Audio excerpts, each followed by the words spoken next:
नमस्कार और the deep dive में आपका फिर से स्वागत है। इससे पहले कि हम आज की बातचीत में उतरें, एक बहुत बहुत बड़ी बधाई हमारे पिछले हफ्ते के कमेंट सेक्शन के विजेताओं को।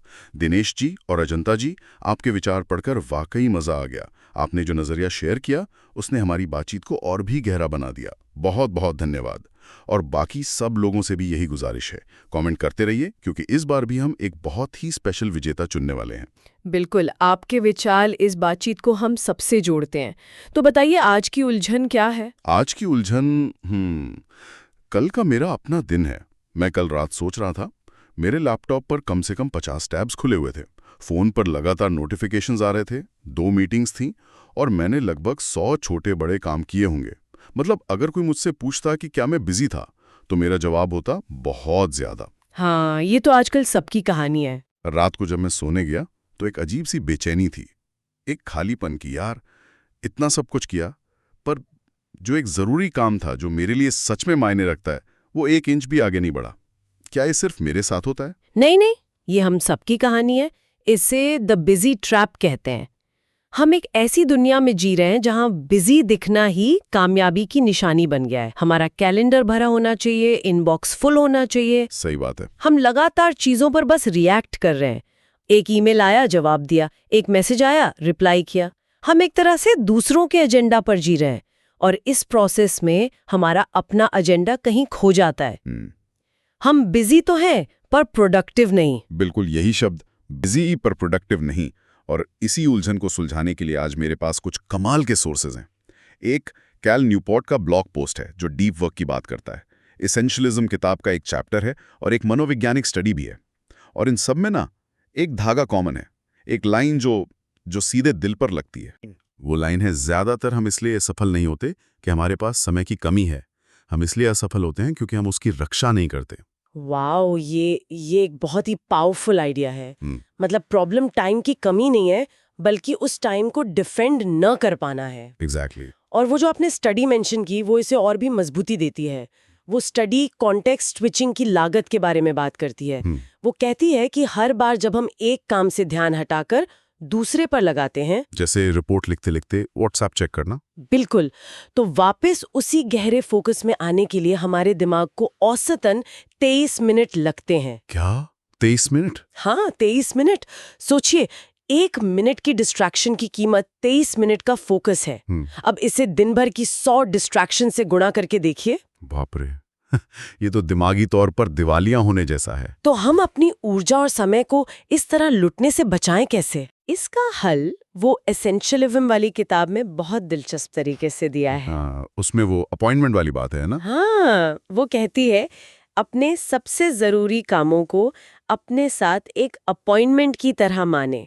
ये पढ़कर मुझे लगा, वाह कितना सरल है, पर हम ऐसा करते क्यों नहीं? यही तो, ये सुनने में इतना गहरा और पावरफुल है, जैसे हम डॉक्टर की अपॉइंटमेंट को कभी मिस नहीं करते। क्योंकि ये सुनने में जितना सरल है, करने में उतना ही मुश्किल। और वो जो कैल न्यूपोर्ट का ब्लॉग है, वो इस अपॉइंटमेंट के कॉन्सेप्ट को 3 हिस्सों में तोड़ता है, जो इसे प्रैक्टिकल बनाता है।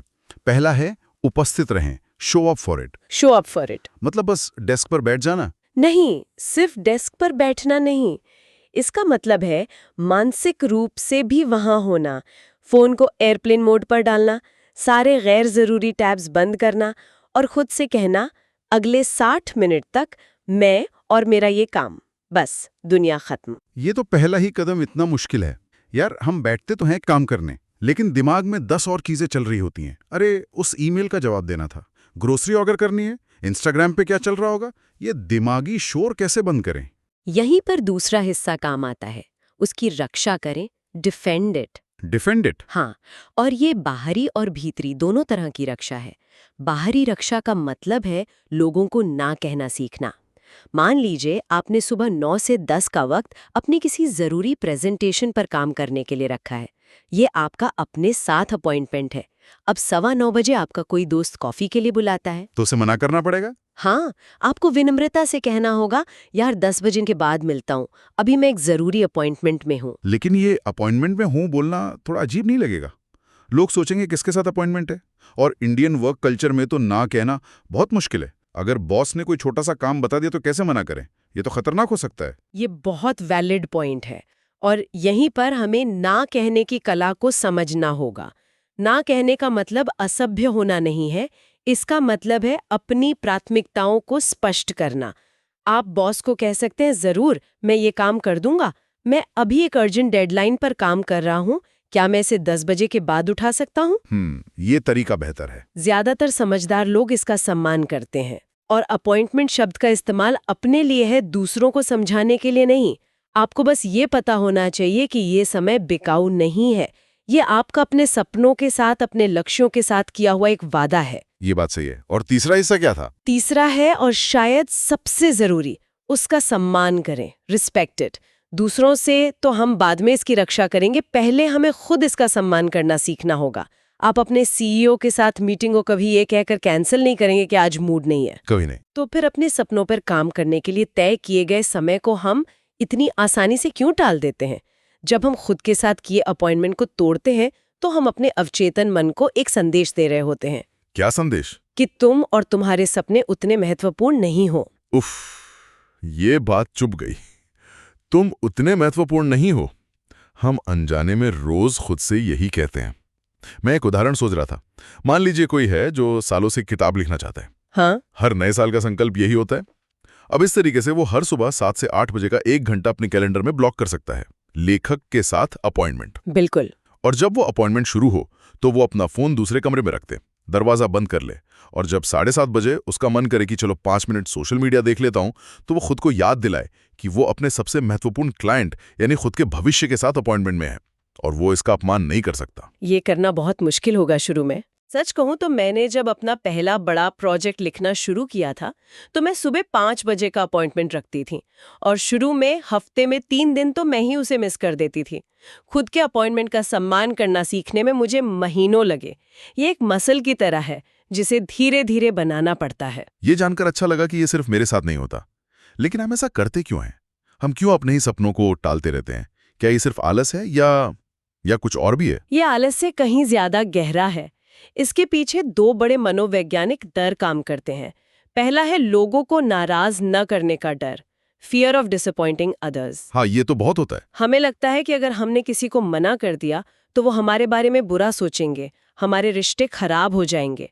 हम अच्छे और मददगार बने रहना चाहते हैं, भले ही उसकी कीमत हमें अपने लक्ष्यों से चुकानी पड़े। सही है। और दूसरा डर और भी खतरनाक है, फोमो यानी फियर ऑफ मिसिंग आउट।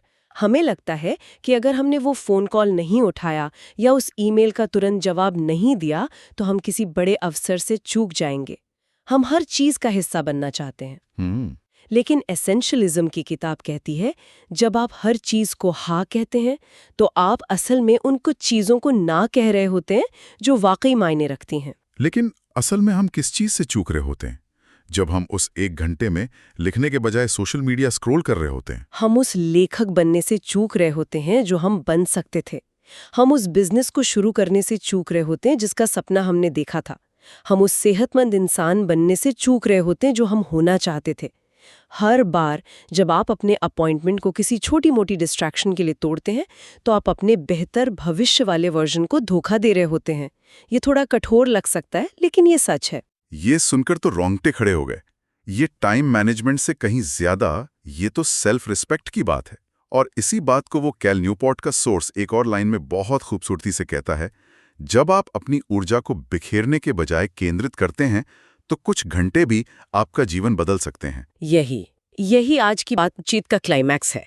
ये घंटों की गिनती का खेल है ही नहीं, ये उन घंटों की गुणवत्ता का खेल है। 2 घंटे का गहरा फोकस्ड काम जहां दुनिया में और कुछ भी मौजूद नहीं है, वो 8 घंटे के बिखरे हुए काम से 1000 गुना बेहतर परिणाम दे सकता है। 1000 गुना बेहतर। और यहाँ एक और गहरी बात है, ये सिर्फ एक हैक या टेक्निक नहीं है, ये एक पहचान का बदलाव है, एक आइडेंटिटी शिफ्ट। आप सिर्फ लिखने का काम नहीं कर रहे हैं, आप एक लेखक बन रहे हैं। वाह! एक लेखक अपने क्राफ्ट का सम्मान करता है, एक एथलीट अपनी ट्रेनिंग का सम्मान करता है। जब आप उस पहचान को अपना लेते हैं तो उस अपॉइंटमेंट का सम्मान करना आसान हो जाता है, क्योंकि वो आप है, वो सिर्फ आपका काम नहीं। वाह, ये एक आइडेंटिटी शिफ्ट है। इससे तो पूरे नजरिए को ही बदल दिया। मतलब सवाल ये नहीं है कि मैं लिखने के लिए समय कैसे निकालूं। सवाल ये है कि एक लेखक के तौर पर मैं अपने सबसे जरूरी काम को कैसे प्राथमिकता दूं। ये छोटा सा बदलाव सोच में कितना बड़ा फर्क ला सकता है। हमें और समय की जरूरत नहीं है, हमें बस अपने पास मौजूद समय को पवित्र मानने की जरूरत है। बिल्कुल। सफलता का रहस्य ज्यादा घंटे काम करना नहीं, बल्कि सही घंटों में सही काम करना है। ये समझ हमें उस अंतहीन दौड़ से बाहर निकालती है और हमारी जिंदगी का नियंत्रण वापस हमारे हाथों में देती है। तो आज की इस गहरी बातचीत का सार यही है कि सफलता का रहस्य ज्यादा समय पाना नहीं है, बल्कि अपने पास मौजूद समय की रक्षा करना और उसका सम्मान करना है। अपने सबसे जरूरी कामों को एक अटूट अपॉइंटमेंट की तरह मानना और उसे अपनी पहचान का हिस्सा बनाना ही बदलाव की पहली सीढ़ी है। एकदम सही। ये एक छोटा सा मानसिक बदलाव है, लेकिन इसके परिणाम आपकी पूरी जिंदगी को बदल सकते हैं।